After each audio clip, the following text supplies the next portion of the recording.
Thank you. Good afternoon, everyone. So I'm not the boss. Let's be clear about that. And it's not often. You are really. You never do anything I ask you to do. Well, there you go. So this time, it's not often you get to always ask the questions to your boss. So this time, I get to ask the questions. Though no doubt, I'm sure some will be thrown back at me. And we've been asked to focus for the next 40 minutes on the digital decade, using what we know today to shape the future. So I'm going to run through some questions that I've got for Martin, and then we should have some time, maybe 10-15 minutes at the end, when we'll take questions from the audience, and you can really dive in as well. And I guess in thinking about considering how we use what we know today about marketing, media, technology and consumers, how they can be used to shape the future, I wanted to start on how technology is changing consumers' lives, the way they consume media, the way they behave. Martin, maybe you can start by giving us your perspective on how the world's changing, and in particular, which consumer products, technologies are going to have the greatest impact. Okay. So delighted to be here at AdTech. I think I've been here once or twice before, and it's 10 years, so happy 10-year anniversary. A lot of anniversaries knocking around. AdTech's. AdMax last night, 50, J. Walter Thompson Companies. I'm glad to hear it's going to be renamed, 150 years, and then WPP next year, 30 years. And my 70th birthday. So, okay, how do I think? Difficult question to answer, but I'll try. And I think the best data that's been knocking around on this is the data produced by a woman called Mary Meeker, who some of you may remember was a Morgan Stanley analyst in the good old days before Internet 1.0, before the bubble burst in 2001-2, and then she's now at Kleiner Perkins. And every year you go to YouTube, you just search Mary Meeker, M-E-E-K-E-R, you'll see her 104 slide presentation this year. She does it every year. And slide 25, I think it is, if I remember rightly, shows time spent by consumers in the US against ad spend in the US, so proportions of budget. So as you think about this, remember that in WPP's case, 36% of our $19 billion of revenue and $75 billion of billings, an audited number, by the way. So RECMA, the French research company, so it's French, so it must be accurate. Apologies to any French in the audience. Says 105 billion, but that's this year's number, the 75 is last year. If you think about 36% of that we invest on a worldwide basis in some way or another in digital. Now, if you go to the US and US consumers, there are three big discontinuities that you see on this slide, or this graph. The first is on print. This is felling trees and distributing newsprint. So this is legacy print, not digital print, which is in the internet and mobile figures that I'll come on to in a second. And actually, time spent in the US on traditional print is about 5%, if I remember rightly, and percentage of budget spent is 20% by the industry. If you go to the other end of the spectrum, radio is about right, actually. Out of home is about right. Go to the other end of the spectrum, in online, internet and mobile, time spent is 45%. So I think WPP is over-indexed at 36 to 20% of the market, but actually against time spent for US consumers, we're under-indexed. 36 plays 45. Budget is about, I think it's about 26%, 22% internet, so about right actually. Mobile at only 4%, so mobile has a lot of catching up to do. The really intriguing thing about Mary's slide this year is that the middle two columns is TV. This again is what I would call legacy TV, so this is not over the top, this is not second or third screens, that's in the internet and mobile statistics I gave you. And what we're seeing for the first time in her statistics is the time spent on TV was 38%, budget spent was 45%. It's the first time that you've seen a gap open up on legacy TV. Now, Erwin Gottlieb, who's chairman of Group M, Dominic reports into Dominic Proctor and Erwin Gottlieb, Erwin tells me that that data is not the right data.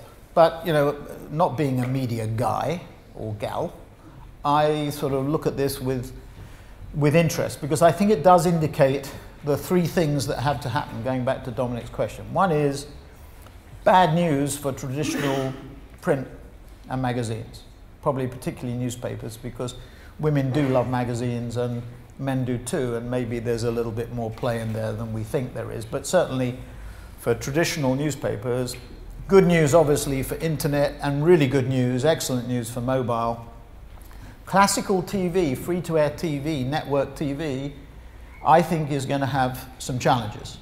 Not as serious as felling trees and distributing newsprint, but there are some issues. And the Aereo, the failure of Barry Dilller's Aereo to get Supreme Court approval was, I think, a saving grace for the television industry in the US.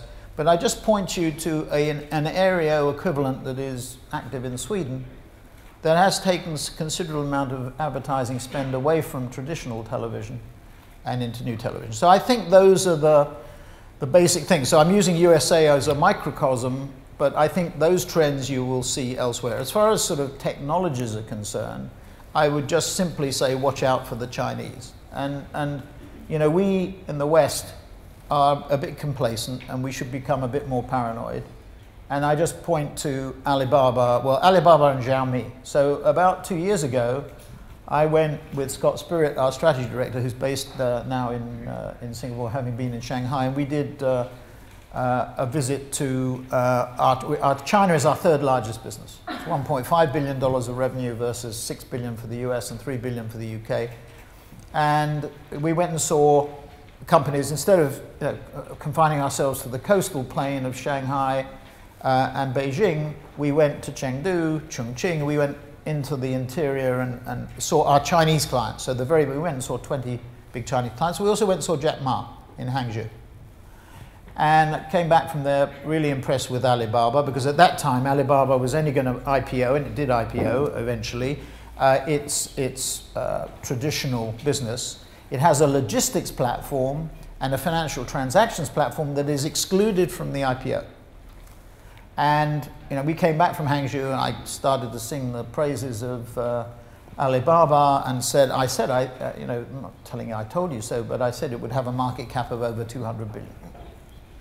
And we also saw on the same trip Lei Jun in Shenzhen, who's the founder of Xiaomi. Xiaomi is the handset manufacturer, which today is the leading smartphone manufacturer in China. It's internet delivered, you can't buy it in a retail store, and they hired Hugo Barra from Android. And I was in India a few weeks ago in Mumbai. They're launching the Xiaomi phone in India, and they've just hired another Googler to launch it in India. Xiaomi in 3 years has become the highest selling smartphone, outdistancing Apple and Samsung in China at lower price points. So the other message is watch out. Alibaba's over 200 billion. Facebook is smaller in market cap, just under 200 billion, around 200 billion. Amazon is smaller, about 180 billion. And Alibaba is bigger, but has less revenue, but more profit, because Amazon doesn't make profit. And of course, Google is at 600 billion. So I make that comment because Baidu is, last time I checked, was about 60 billion, Tencent 140 billion, this is market cap. The Chinese companies are big companies, and their models are very different. They don't have an Amazon or a Google or a Facebook or a Twitter as sort of one vertical. They are all of the above. So I would say different patterns of consumption. The new markets, the BRICS and Next 11, are different to the old markets, to the US market, by virtue of the fact they've leapfrogged the PC. So we've gone straight to mobile technology and smartphone technology in these markets. And China has reached the tipping point. We have on our board Hugo Shong, who's the leading venture capitalist in China, of Chinese origin and also American citizenship now. And Hugo says 400,000 smartphones is the tipping point in China, and we've reached that. So we're going to see, I see some big changes in consumer media habits. There's still to come, particularly internet and mobile. That's the biggest thing, mobile being the biggest of the two. And then we are going to see a different, I think, a different technology marketplace in the sense of who are going to be the leaders. And we denigrate the Chinese, we tell them, we say to them, you steal our technology, we used to say the same thing about the Hong Kong Chinese, the same thing about the Japanese, the same thing about the South Koreans, and look what happened. So okay, that's interesting. So we started with the technology end of it, but if we now look at the sort of impact that's having on the media world, the way media is being bought and sold, we've obviously got a massive rise of some of the players you've touched on already, Google, Facebook, Twitter. How do you see that media world developing in the future? Well, I think that's an important point. I mean, this gets into more contentious territory, but I remember I was doing the job that Dominic's doing. I do one at Cannes every year, the Cannes debate at midday on the Friday. And the very first debate we had, I think we had Nikesh Arora actually from Google, but we had Microsoft, Google, Facebook, and I think Yahoo. And my first question to them was, are you technology companies or media companies? Because they all answered technology companies. But they are actually media companies. They are media owners. They're media owners masquerading as technology companies. Because they don't want our clients to know that they really are media owners. Because that would alter the dynamics of the relationship. Issues of, we'll come on to this no doubt, but around issues of transparency and how those algorithms work. So they present themselves as technology companies, but they are media owners, and they are the new media owners. Why did Rupert Murdoch think about Time Warner? Well, part of it was because he saw the merits of HBO, he saw big opportunities to globalize. There are only two global media companies, really, of the old variety, and that is Disney and News Corp stroke Fox. But yeah, part of it was because of his global view, because he's really had a global view because he came out of Australia, I think, and wanted to build a global media company. But essentially, the new competition, the reason they wanted to get together, I think, was not primarily, but certainly one of the main reasons was to compete against these. Remember, I said Google is now 400 billion in market cap. Apple's 600 billion, I think it is. So, and probably the most valuable company on the planet, unless Exxon has surpassed it again. But you're talking about big companies, and they could certainly draw for Time Warner or a Fox, even if they were put together. So it's this competitive framework. But Google sells Google. DoubleClick sells Google. Facebook's response, when I asked a Facebook executive some months ago, my favorite question was, what's your biggest worry? I won't say it was a he or a she, or I might give away who it was. He or she said DoubleClick. Like that in a second. So at that point in time, I thought, well, there's just a question of time before the Atlas remnants, which were in the Microsoft portfolio that Facebook eventually purchased, that they would eventually relaunch it. And sure enough, a few weeks ago, they relaunched it. But Facebook, or Atlas, sells Facebook. We, with our Xaxis platform, which has got a lot of attention recently and is one of the fastest growing parts of our operation, and are throwing agency accounting into a turmoil. We still have our competition, bless them. It took them a fair bit of time to actually admit that they were acting as principal online, but they've come around now to actually saying and admitting publicly they act as principal. But that throws out a lot of differences between what their revenues are growing at and what we call net sales, or what others call gross margin. We've always distinguished between revenues and gross margin. But Xaxis now is up to about 800 million of billing. So not big in the order of things, but we're buying inventory as principals, as a principal. Not on open sites, but on closed sites, because we're worried about the fraud issue. So it's changing the landscape in a number of ways. Firstly, because technology companies are really becoming media owners. Secondly, because agencies have to respond. You can call it programmatic, but I think it's much deeper than programmatic, because we layer in to programmatic technology and data. And remember, at WPP, of the $19 billion of revenue we have, $5 billion is what we call data investment management. the acronym is DIM, and Eric Salama, who runs it, was always very angry with me for allowing us to call it DIM, but it matches MIM, which is Media Investment Management. Media Investment Management, which is our media planning and buying business, and Data Investment Management, which is what we used to call market research or consumer insight. I think those two things interlock. And when we did our deal with Rentrack a few days ago, a few weeks ago, you will see that the two parties who invested in Rentrack were Kantar, our DIM business, apologies Eric, and Group M, our MIM business, our Media Investment Management, because the two bits, media and data, and by the way, media and data together are 9 billion out of our 19 billion. It's half the business. So those areas are really the areas where I think, three areas really, data, media, and digital. And actually, if I threw in the digital bit, you're up another 6 billion, so it's 15 out of the 19 is it 3/4 of the business is in areas that Don Draper wouldn't recognize. The classic advertising business is really that 3 to 4 billion that is in the traditional creative business. Not to denigrate that or to diminish its importance, it's still very, very important. But it's all those parts of the business, I think, lock in. And the reason that we've gone this way, and the reason that we did the AppNexus deal, which, and you know, I think it's important for you to understand why we're doing AppNexus and why we're doing Rentrack. And we're not buying these companies because they're too expensive. And valuations, I think, have got out of kilter. But what we do is, in both cases, we trade an asset, a small asset that we have. The OAS business that was in 24/7, Real Media and Xaxis, we traded into AppNexus, put in some cash, have 15% of the equity. It's the technology backbone to a Xaxis. With Rentrack, we traded about 7 or 8 million, $9 million of revenue into Rentrack, put in more cash. We have a similar 15% interest because we can work on television audience measurement, on cinema, movie measurement, on online as well as offline media measurement. So these are all areas that I think interlink, and I hope that at AdTech in 10 years' time, not that I will be here to see it, I might be here physically, but I won't be here, I mean mentally, but I won't be here physically.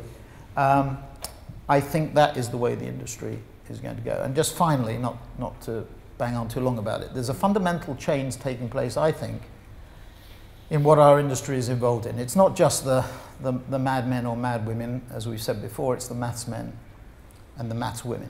And we did a pitch yesterday, I won't say what it was, where I did a little tape for it, and the basic pitch was that we were pitching to the CMO and the CTO.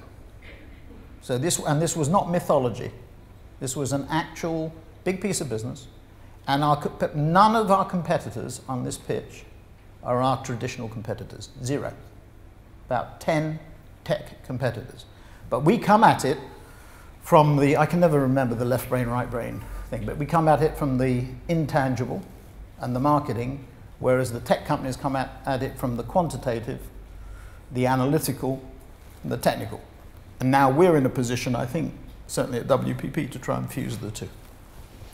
Okay, very good. Martin's just answered about 7 of my next questions in one go, but without coming That means there's none left, good. No, there's plenty, don't worry. Oh I guess I'm just interested in exploring, again, a bit more on the technology side. As you say, we've got big media players, arguably media owners, but are very tech-driven companies because they've grown up through their tech. Right. You've now got a WPP coming in and getting involved in technology from a different angle, as you were just saying. So taking that recent AppNexus deal as an example, because I guess maybe there'll be others or whatever. Yeah. Why is something like that a good deal for WPP's clients, for advertisers in the industry? And I guess, how do you see that changing the balance of power? Because I think that there does seem to be sort of different approaches, with the media owners having their own technology stacks, which they're selling into clients. You've got now WPP with a slightly different approach. Well, you know, I see WPP as being agnostic. So you have you know, the two stacks, the two principal stacks, the Google stack and the Facebook stack, with DoubleClick and with Atlas. And we have to provide an agnostic alternative. And we're in the middle. We are totally agnostic. I noticed that our competition is already starting to use our language. They say imitation is the sincerest form of flattery, but I'd like them to have an original thought, if I can be quite caustic about it. So an original thought would be welcomed in their dissertations on this subject.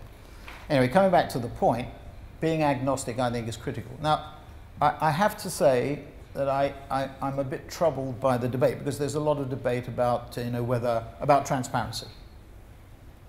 You know, because Xaxis does not disclose its inventory purchase price. You know, if you're a client of Xaxis, what its output price is, the price. You know, this is our data, not independently researched data, our data, that pricing is about 30% cheaper than you would get if you were a client elsewhere. So we use our leverage to buy inventory in a highly fragmented market, and we are totally agnostic, you know, as to whether it ends up through Xaxis or any other part. Whereas Google is not, and whereas Facebook is not. And so, the transparency issue has sort of achieved a little bit of notoriety. Now, what we did is very important to understand with Xaxis. We decided to do this on an opt-in basis. We ripped up thousands, literally thousands, 2,500 media contracts, and said to clients, look, this is the basis of Xaxis, this is the way that it operates, you can opt in.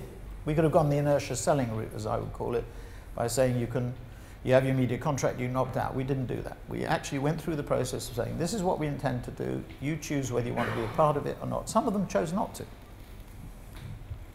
Largely because for transparency reasons, which I'm a little bit puzzled by, because nobody knows when you use DoubleClick or Atlas or Google or Facebook how those algorithms work.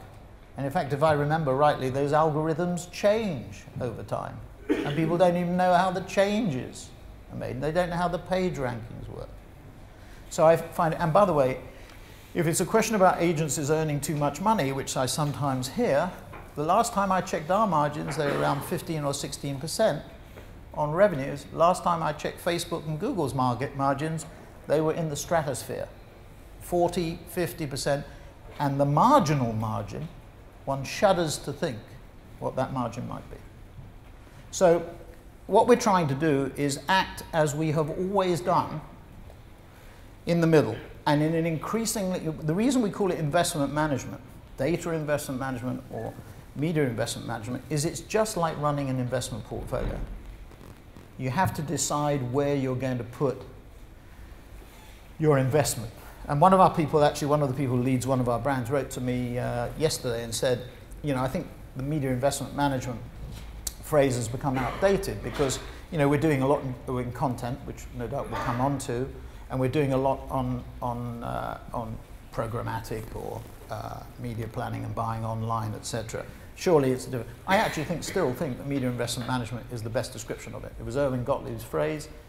He was the one who came up with it, certainly in our context, and I think it wonderfully describes what, because it's just like portfolio management with equities and real estate and art and everything that an investment manager has to do for you personally or for institutions. So I think that's broadly what's happening in the marketplace.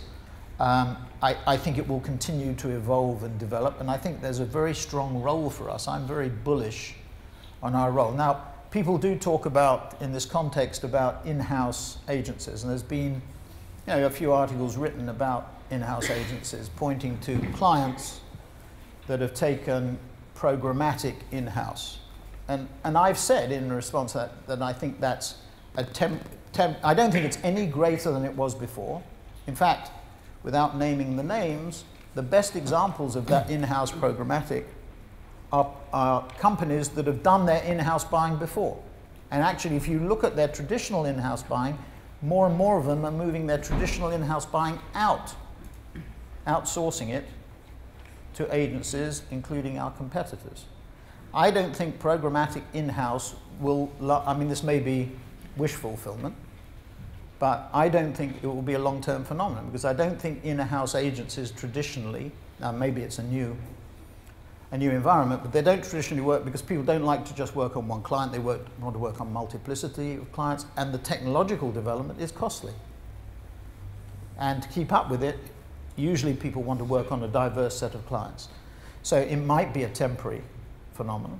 It may be more permanent than I'm estimating, but in my view, it will be more of a temporary one than a permanent. Okay, good. And it's kind of interesting to me as well, just to build on that, that a lot of these debates these days about programmatic and trade desks are focused on transparency, where people sit, who controls what, rather than necessarily on what the benefits are, how you actually leverage your data if you're an advertiser, the best technology available to get the best solutions, rather than just where people sit. I think, just to your point on it, I think that there have been a couple of phases. You know, we went through the very sexy phase where no CMO would get into trouble if they up their spending on Google search or Facebook or whatever it happens to be. We've now come to a more, as a proportion of spending it's reached in the industry, as I said, somewhere around about 20%. In America, about 23 or 24%. What we're starting to see is the sort of reflective period where people start to say, well, what is my real ROI? You know, if I start to play around with, at the edges with it, move money from one medium to another, you know, what will be the differential return on investment? And people, I think, are being a little bit more careful, and frankly, procurement departments and finance departments, as the internet, mobile investment has begun to swell, have started to focus more on it, because in absolute terms it becomes bigger for them to focus on. Okay, so just before we open it up to questions, actually, I just wanted to come back to the market overall. We talked about the consumer market, technology, media owners now, and technology more on the media owner agency side. But thinking of it from the advertiser point of view, from the client's point of view, brand marketers, what sort of issues do you think, what sort of changes do you see in the way they're going to deliver communication solutions in the future out of all of this? Well, I think it's just as it's very difficult. I mean, if I just sort of personalize it, when people say to me, reverse my question, you know, what do you worry most about? Well, I'm sort of worried about the strength of sterling, although Scottish independence and referendum sort of took the strength out of sterling a little bit. I worry about short-termism, and I mean, I think this is a serious issue that we in our industry have not grappled with sufficiently. We have to demonstrate the power of our case in a world where growth is about 4.5% to 5% worldwide GDP in nominal terms. This year be about 4.5%, maybe next year about 5%. That is below what we saw pre-Lehman, pre-2008.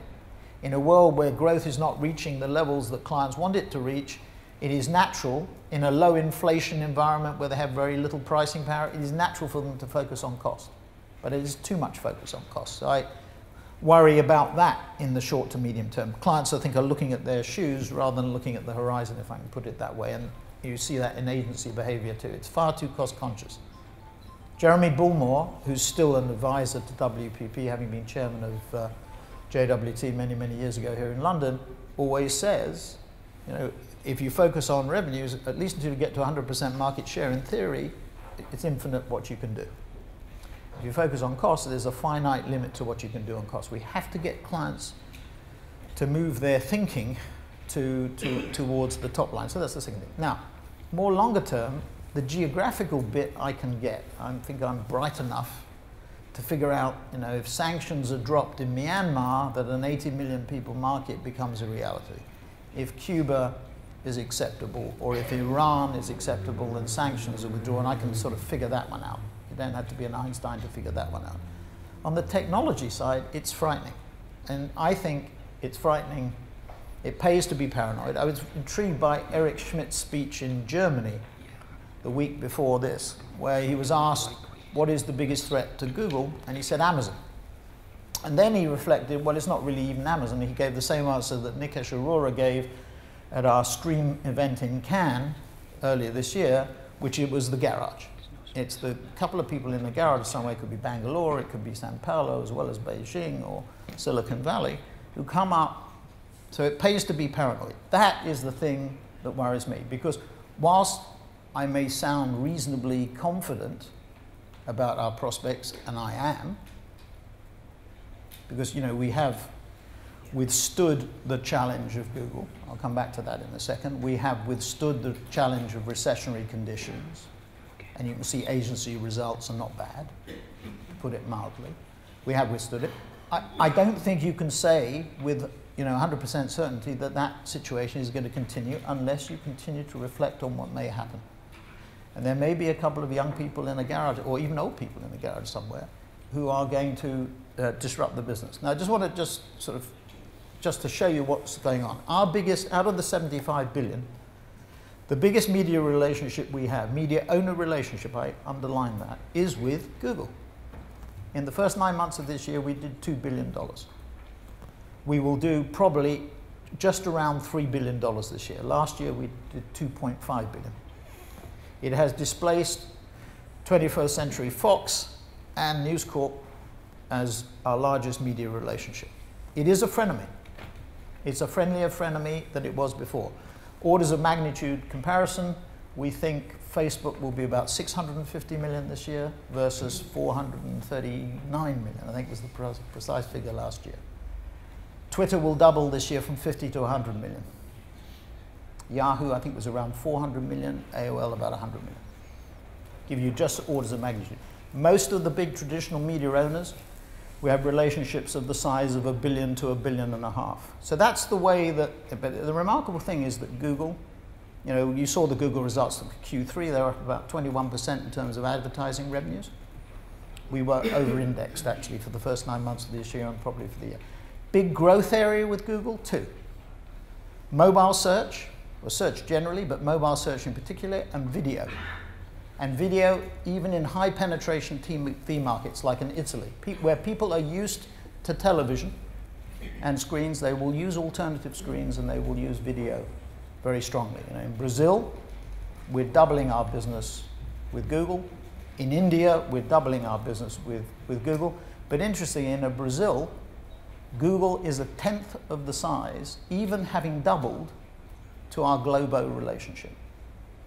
And we have about a 25 share in Brazil, a 50 share in India. So just give you, orders of magnitude. So I think those statistics indicate what's happening, but there's still a long way to go, not so much in the mature markets of the US or the UK or France or Germany or Italy or Spain, but in places like Brazil, India, Russia, obviously with a different cast of characters, and China with a different cast of characters, a long way to go still. Okay, great. So one last question from me before we open it up, if we can keep this answer a bit shorter. I don't do brief, Dominic, you just got that. Is really where you see the agency of the future. Given all these pressures on our clients, the changing world, the media world around us, the challenges to reach consumers, where do you see the WP of the future in 5 to 10 years? Even if you say you may not be here in 10 years, I'm not sure I believe you. So. Well, it might be sort of an avatar, I don't know. Anyway. Well, if you just think about when we started, so we started below the line in '85. We went above the line in a way when we acquired JWT Group into public relations and research. And then what did we do? Well, we split the group into specialized functions, which followed the media, with the UDI declaration by the Rodez family, by the Gros brothers in France, by Dennis Hunt and Michael Cassan with Western International. All of those businesses are now absorbed inside full-service businesses. But what we did, we split the media aside because they weren't given the proper investment, the proper attention, and the proper respectability. They were the second-class citizens. And actually, the medium is probably as important as the message. So it's split asunder.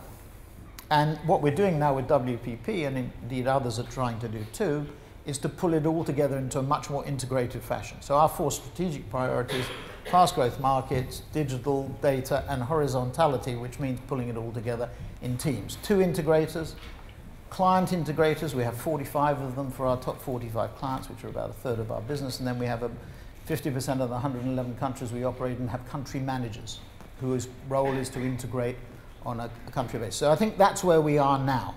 What will happen in the future? I come back to the presentation that we did yesterday, or the filming for it that we did yesterday. I think that the next step, for what it's worth, this is not sort of eureka moment, and the next step is this CMO, CIO, or CTO fusion. I'm not bright enough to figure out whether the CMO is going to be more important than the CIO or CTO or vice versa. But what I do think is going to happen is that brand communication has to encompass, and brand planning and advertising and marketing services have to embrace the left brain and the right brain, the maths men and the mad men, the technical and the marketing. And I think that is really important.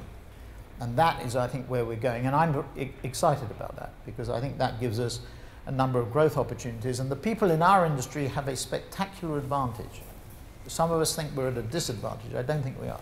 I think knowing the touchy-feely bit, knowing the psychological bit, knowing the neuroscience bit, knowing the marketing bit is more important in a way than the scientific bit and the analytical bit. But what's really important is fusing it into one. So I would think, you know, if you think about WPP, 3/4 of it is non-Don Draper. I think in 10 years' time, it'll look much more analytical, much more technical. The nature of the people that we employ will be much more engineering-like. I'm sorry if this sounds boring to some of the people in the audience, but I think that's the reality of the thing, because the data that we already have, you know, if you look at some of the people who are sponsoring ad tech, I mean, you know, it seems remarkable to me that dunnhumby actually is part of Tesco. When you think about it, a retailer understands the importance of data. Wasn't a manufacturer, wasn't an agency, wasn't a consultancy, it was a retailer. And I think to some extent that's an indictment of us, because the data piece is very important. So those sort of things are going to, I think, are going to be fundamentally important. Okay, if we've got time, I'm looking around to see if we've got time. I think we've got a couple of minutes. Maybe we can have a few questions if anyone wants to stick their hand up. Go to a microphone. There's a hand there, a red hand. And here. Yes, my name is Guilherme. I work for Birdseye Frozen Foods. Yeah. What would you say is the biggest challenge for both companies and agencies with the growth of native advertising? With the growth of what? Native advertising. The biggest challenge? Yeah.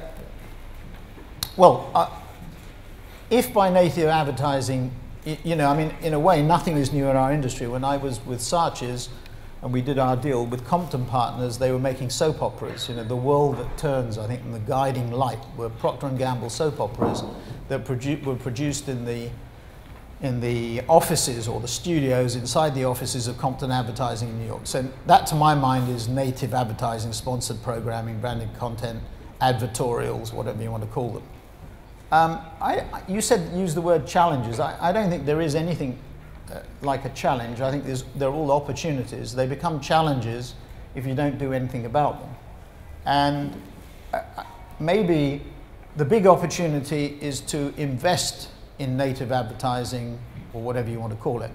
Now, we've been doing that for a number of years. I think the thing that we haven't been able to do as effectively as I would like is leverage those opportunities. But we invested in Imagina, which owns the Spanish football rights. We have 20% of that company. So if you watch Real Madrid or Barcelona or Atletico Madrid, if you watched it last Saturday, that's at least 20% of that is a company with which we have invested in. But we haven't leveraged that as much as we should do, despite the importance of content in that area. Then we invested in the Weinstein Fund, which was a was a slightly controversial investment, has proved to be continuously controversial, I'm embarrassed to say, but anyway, that was the Weinstein Fund.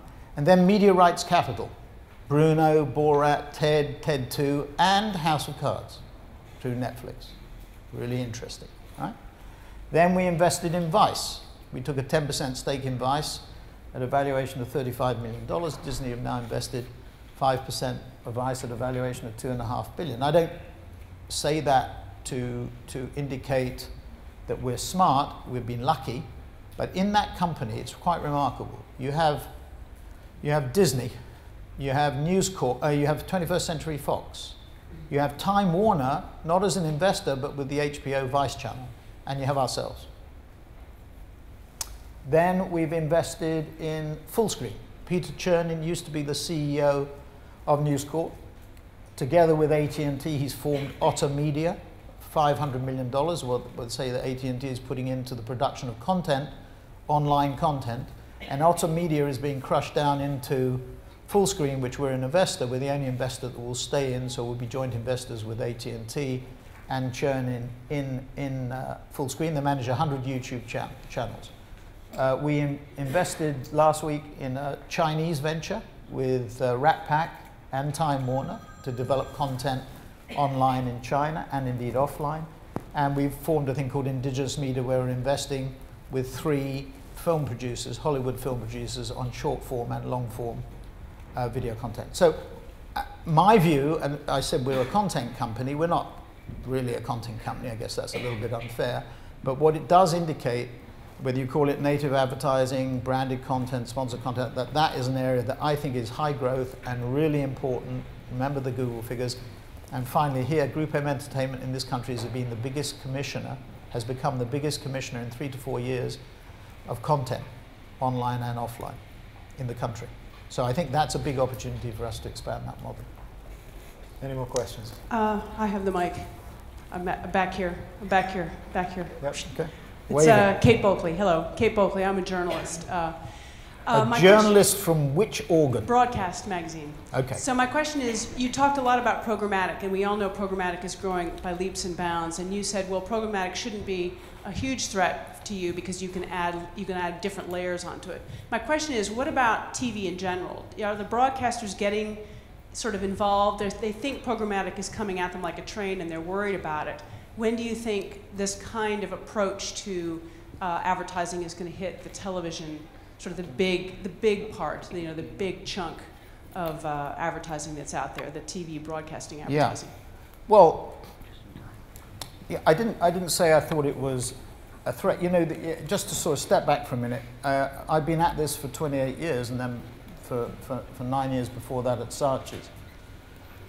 And I can't remember, I mean, it happened at Saatchi's too, but take the 28 years of WPP, there have been 3 years where the market in nominal terms, the ad markets in nominal, and it's a $1 trillion market, 500 billion in old media, let's call it, and 500 billion in the new stuff, including digital.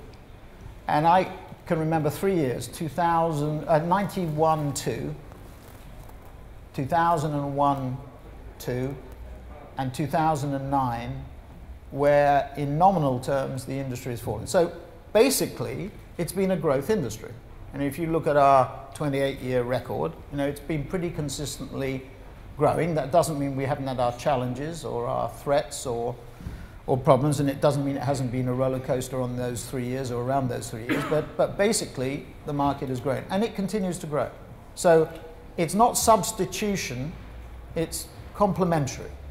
Now, I don't see programmatic as being a threat for us. It's a threat if you don't do anything about it, but it's an opportunity. I mean, we've developed Xaxis. We've developed our relationship with AppNexus. We see that as being the technology backbone of what we're doing with Xaxis. By the way, how did Xaxis come? We spent $600 million in 2005 on 24/7 Real Media. We tried to compete for DoubleClick. We tried to compete for Atlas, which was owned by Microsoft. We couldn't even get into, I think it was round 1. I think both companies went at 4 billion, 5 billion, 6 billion. That was more than we were worth at the time. We're only worth $26 billion now. And we just couldn't compete. So we bought, and Dave hates me when I say this, we bought the poor man's DoubleClick and the poor man's Atlas. But we took that, and it morphed into B3 was the first iteration of the platform, then the MIG, and then we brought it into Group M, and we got Xaxis going. And then we made the OAS adjustment with AppNexus, and the rest I hope is successful history. So I don't think it'd be a threat. I think it's something that we had to adjust our model. Now, I can't answer your question, the heart of your question about when does this become a threat to traditional TV. I don't know. When I gave you the Mika statistics, that seems to me to indicate that we're starting to see some change. Now this year, people have said, well, the upfronts were weak, And therefore, this indicates a massive sort of secular change. I don't think that's true, because we've had weak up fronts before, and in fact, I think our people thought the weak up front was an opportunity to do the deals. You can speak to Rino Scanzoni and ask him what he did for Group M in the US market, but my sense is we went in because we thought the markets were weak and pricing was good, and the scatter markets might tighten rather than be as weak. That I think was the view that they had. So I don't think that you can point to the data this year and say that indicates a major secular shift. I think it may be more something to do with the cycles. However, I think the MICA data and other data that we've seen seems to indicate a very significant shift over time in terms of consumption habits. Now, it's not all bad news. So we have an arrangement with Twitter. We get the Twitter data.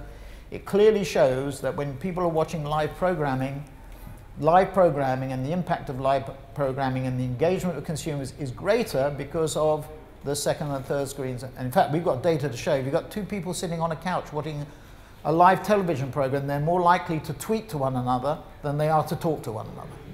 Right? Simple fact. Right? So it seems to me there are some things going on. It's not all one-way traffic or simplistic. It's much more complex. But I do think, like we had a sports conference this morning at the City Group, not Manchester City, and they purchased clubs in New York City, in Japan and Australia and Melbourne.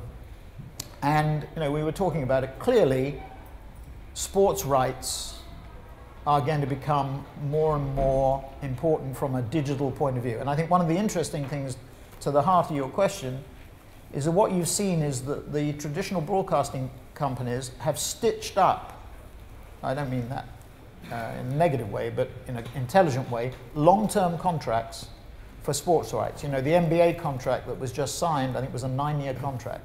Why did they do that? I think they did it because you've seen it with the Olympics, you see it with the World Cup, you see it not so much with Formula One, but you also see it in Formula One. People want to try and to solidify their control of these rights, because what will the world look like in 9 years' time at the end of the NBA contract from a digital point of view? It's going to be vastly different from where it is now. So if you've managed to secure those rights for that 9-year period and you're a free-to-air broadcaster, I think it's in. So trends the way that you and I are talking about, I think. Timing, I don't know. But I come back to being paranoid. You've got to plan for these possible eventualities.